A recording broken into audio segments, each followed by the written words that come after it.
So now today we are going to see the outline of leukemias. Now what are leukemias? Leukemias are basically one of the hematological malignancies. That is, these are the malignancies of the white blood cells.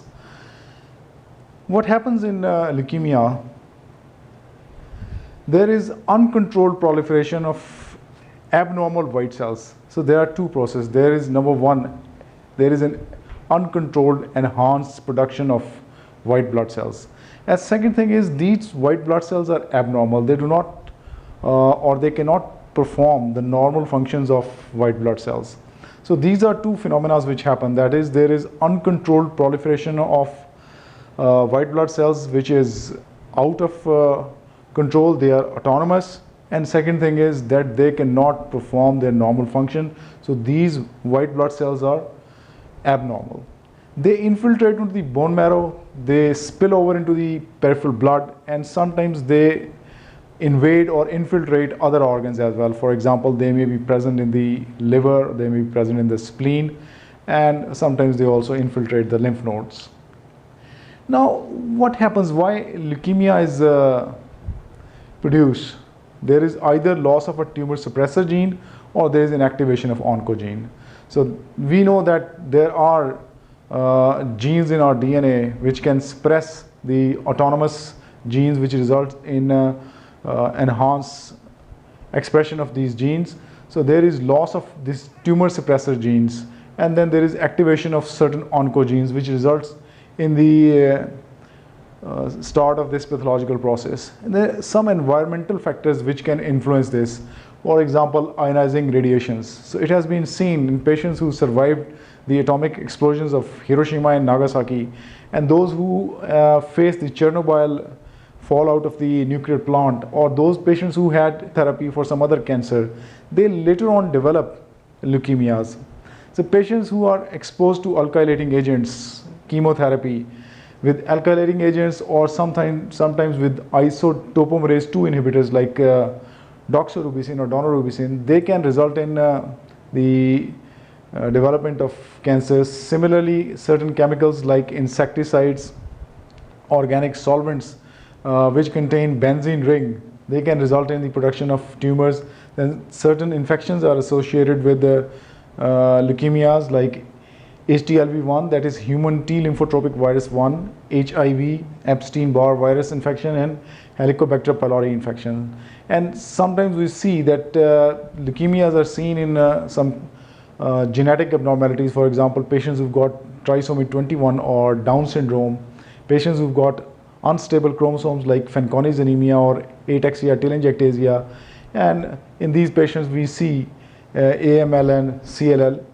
They may be congenital. Then we got hematological disorders. It has been seen that leukemias can appear after certain hematological disorders like myelodysplastic syndrome, then myeloproliferative disorders, patients who got aplastic anemia, and the patients who got PNH, that is paroxysmal nocturnal hemoglobinuria. So in these patients, these hematological disorders, they later on degenerate into different type of leukemias. The leukemias are classified into acute leukemias and chronic leukemias. The acute leukemias can be lymphoblastic, and the other variety is myeloblastic. So acute leukemias are called blastic leukemias, acute lymphoblastic leukemias, or acute myeloblastic leukemias. And then you've got chronic leukemias. Similarly, chronic leukemias can be chronic lymphocytic leukemias and chronic myeloid leukemias. So you see, the cells in the chronic anemias are generally more mature than cell in the acute leukemias, but still the cells which are present in the chronic leukemias, they usually do not produce the normal functioning these cells are expected to have. The clinical presentation is for various reasons. For example, one of the reasons for clinical symptoms is bone marrow replacement.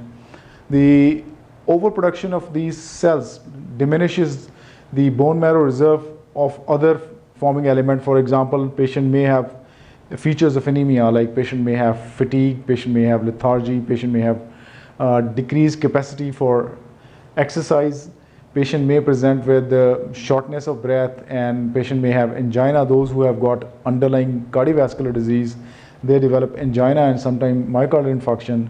Patient may present with bleeding from various parts, for example, the mucous membranes like gum bleeding or nasal bleeding or bleeding from the GI tract, sometimes bleeding into the central nervous system and also bleeding into the skin. So this is because of the thrombocytopenia, because the megakaryocytes do not find space in the bone marrow, and then because of the non-functioning or poorly functioning WBCs, these patients tend to have recurrent infections. So these patients, they present with these features. And then since there is enhanced metabolism, they may have anorexia, there may be fever, the patient may have weight loss, and then there may be infiltration into the bone and other organs that may result in symptoms. For example, patient may have bone pains, there may be headache. If the tumors, they go into the CNS and produce symptoms there. The headaches may also be because of the patient having a subarachnoid hemorrhage. Then they infiltrate into the liver and spleen, they enlarge, and sometimes they invade the lymph nodes as well. Particularly the chronic lymphatic leukemia is a variety in which you see very large lymph nodes, and the lymph nodes in the neck, sometimes they are called, they are so big that's called bull's neck. Then you see the difference between the characteristics of acute and chronic. Onset is usually rapid as compared to the slow or insidious onset in chronic. Then time to death or time to complication in acute anemias can be within a few minutes to weeks. If the patient develops overwhelming sepsis, patient may not survive, so that's a serious condition. And whenever a patient comes with features suggestive of leukemias, they should be very aggressively and rapidly treated.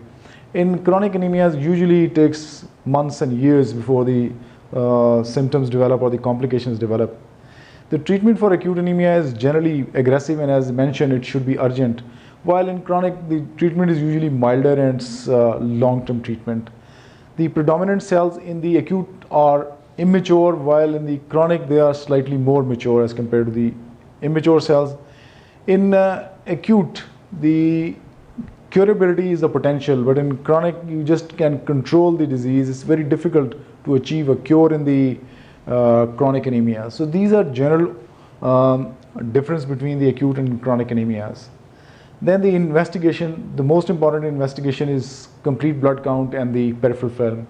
The complete blood count may show leukocytosis. In fact, the WBC count may be very variable. One variety of acute myeloid leukemia, that is acute promyelocytic leukemia or APL, that may present even with a low WBC count. There may be anemia, there may be thrombocytopenia. And then you see on bone marrow, you see for morphology and cytochemical stainings.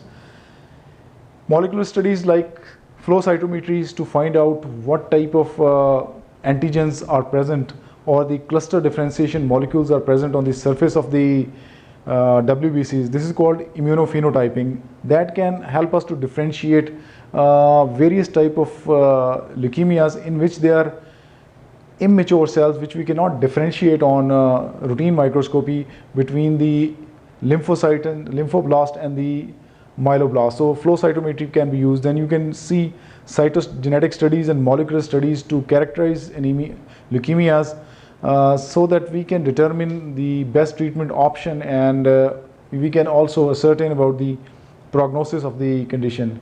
Then you should do ancillary tests, for example, liver function test, renal function test, uric acid, because when we have to start the chemotherapy, the patient should have reasonable organ reserves, because chemotherapy is a huge burden on the body. Then similarly, we can go for imaging if required. For example, if a patient presents with a chest infection, we may need a chest X-ray or a CT scan.